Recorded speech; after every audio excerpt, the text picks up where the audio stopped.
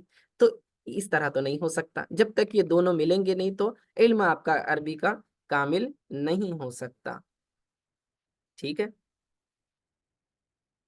اچھا، اب ایک اور بات ہے اس کے تعلق سے کہ اس کا واضع کون ہے؟ واضع، وضع کرنا، ڈیرائیو کرنا، ٹھیک ہے، انوینٹ کرنا۔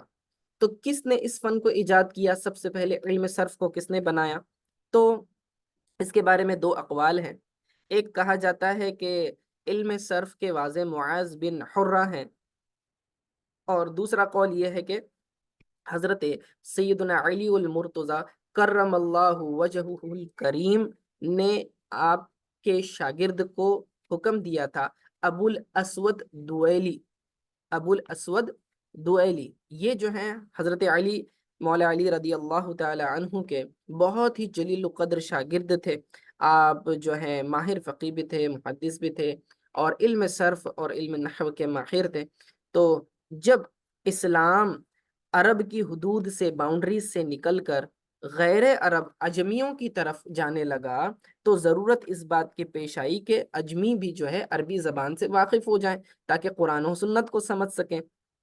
اسی لیے اس ضرورت کی بنا پر جو ہے مولا علی رضی اللہ تعالیٰ عنہ کے دور خلافت میں آپ نے حکم دیا، کس کو؟ آپ نے شاگرد ابو الاسود دوئلی کو، کہ وہ جو ہے علم صرف اور علم نحو کی ایجاد کرے، یعنی ان کے قوانین مولا علی رضی اللہ تعالیٰ عنہ نے سکھائے، اور پھر آپ نے اپنی جانب سے اس کو مخصوص ترتیب دی، اور پھر اس کو جو ہے آگے پھیلایا، یعنی اصل اصول مدون کیے، بیس اصول بنائے۔ بعد میں پھر یہ علم اور پھیلا، بعد کے مختلف ائمہ لغت اور ائمہ صرف و نحو جو تھے، انہوں نے اس کے اندر اور بھی وسعت پیدا کی، اس کو اور زیادہ پھیلایا۔ لیکن جو اس کے انوینٹر ہیں مین، مولا علی رضی اللہ تعالیٰ عنہ کے شاگرد ہیں۔ تو آپ یہ سمجھ لیں کہ یہ مولا علی رضی اللہ تعالیٰ عنہ کی علم کی خیرات ہے کہ جو عربی زبان دنیا میں جو کوئی بھی سیکھ رہا ہوتا ہے، یہ حضرت علی رضی اللہ تعالیٰ عنہ کی ہی برکت سے ہے، ان کے سبب سے ہے، ٹھیک ہے؟ تو یہ بہت بڑا کریڈٹ مولا علی رضی اللہ تعالیٰ عنہ کو جاتا ہے۔ تو اب اس کے اندر انہوں نے تو یہ چیزیں بنا دی، اصول بنا دیے، بعد میں پھر میں نے کہا کہ پھیلے۔ آپ کہیں گے کہ مولا علی رضی اللہ تعالیٰ عنہ کے دور میں ایسا کیوں ہوا؟ خلفائے راشدین تو پہلے بھی تھے، اور حضور صلی اللہ علیہ وسلم کا بھی زمانہ تھا، اس زمانے میں پھر علم صرف کیوں نہیں لکھا گیا؟ تو اس کی بات یہ ہے، دیکھیں، اسلام جہاں شروع ہوا وہ تھا عرب، اور عرب جو ہے اپنی زبان سے واقف تھے، وہ اپنی لینگویج کے ماہر تھے، انہیں الگ سے گرامر سیکھنے کی ضرورت نہیں تھی۔ ضرورت اس وقت پیش آئی جب کہ اسلام حدود عرب سے نکل کر باہر چلا گیا، یعنی کہ دوسرے کنٹریز میں پھیلا، اور وہاں کے لوگ چونکہ عربی نہیں جانتے تھے تو اس لیے انہیں ضرورت محسوس ہوئی۔ اور انہیں لینگویج سکھانے کے لیے گرامر کا انوینشن کرنا پڑا. آپ سمجھ رہے ہیں بات کو؟ اب دیکھیں جو اہل زبان ہوتے ہیں، اہل لغت ہوتے ہیں، اہل زبان یعنی جس کی مدر ٹنگ جو ہوتی ہے، وہ ابتداً آپ دیکھیں کہ گرامر نہیں پڑھتا. ایک بچہ ہوتا ہے، والدین کے گھر میں جب پیدا ہوتا ہے تو جو والدین زبان بولتے ہیں وہ ان کی زبان سن سن کر وہ الفاظ یاد کر لیتا ہے، اور کس کنٹیکسٹ میں اور کب وہ کہاں کون سی بات کر رہے ہیں تو وہ چیزیں یاد رکھ لیتا ہے، اور پھر اس طرح سے باتیں کرنے لگ جاتا ہے، بولنا سیکھ جاتا ہے. تو اتنا چھوٹا بچہ جو ابھی اسکول میں گیا ہی نہیں تو وہ لینگویج کیسے سیکھ لیتا ہے؟ وداؤٹ گرامر کے سیکھ لیتا ہے. ٹھیک ہے، تو اسی لیے تو اسے مدر ٹنگ کہا جاتا ہے، ماں کی مادری زبان، ماں کی زبان. ٹھیک ہے، اب عرب چونکہ ان کی مادری زبان عربی تھی تو انہیں سیکھنے کی ضرورت ہی نہیں پڑی گرامر کی. جب ضرورت نہیں تھی تو علم کا، اس فن کا ایجاد ہی نہیں ہوا تھا. اور پھر بعد میں رفتہ رفتہ پھر مولا علی رضی اللہ تعالیٰ عنہ کے حکم سے پھر یہ چیزیں آگے بڑھی. ٹھیک ہے، تو خلاصہ کلام یہ ہے کہ علم صرف کہتے کسے ہیں؟ علم صرف وہ علم ہے جس کے ذریعے ایک کلمے سے دوسرا کلمہ کیسے بنایا جائے یہ معلوم ہوتا ہے، نمبر ایک. دوسرا، اس پرٹیکولر کلمے کے اندر کس طرح کی تبدیلیاں، چینجز کیے جائیں تو اس کے رولز اینڈ ریگولیشنز کیا ہوتے ہیں، فارمولاز کیا ہوتے ہیں، وہ چیزیں بتائی جاتی ہے. اور جب کلمہ میں کہہ رہا ہوں تو اس سے مراد اسپیسیفک ورڈ نہیں ہوتا بلکہ اس کا سنٹیکس ہوتا ہے. ٹھیک ہے، صیغے کے اعتبار سے اس کا یہ موضوع ہے. اس کا فائدہ کیا ہے؟ اس سے کیا فائدہ حاصل ہوتا ہے؟ تو صیغوں کو بنانے میں، یعنی کہ جو آپ پیٹرنز بنائیں گے ایک پرٹیکولر سنٹیکس کو لے کر، تو صیغوں کے بنانے میں، ان میں تبدیلی کرنے میں، ذہن کو غلطی سے بچانا، یہ اس کا فائدہ ہے. تاکہ ہم جب کوئی ایک دوسرا نیا لفظ بنائیں، ایک لفظ سے دوسرا لفظ بنانے جائیں تو ہماری غلطی نہ ہو. تو ذہن کو غلطی سے بچانا، اس لیے جو ہے علم صرف کا سیکھنا ضروری ہے. ٹھیک ہے، تو امید ہے آپ میری بات سمجھ گئے ہوں گے. آج کے لیے اتنا کافی ہے. انشاءاللہ تعالی ہم اگلے درس میں پھر اس کے تعلق سے مزید باتیں کریں گے. ٹھیک ہے، وصلی اللہ تعالی علی خیر خلق محمد وآلہ وصحبہ اجمعین برحمتک یا ارحم الراحمین.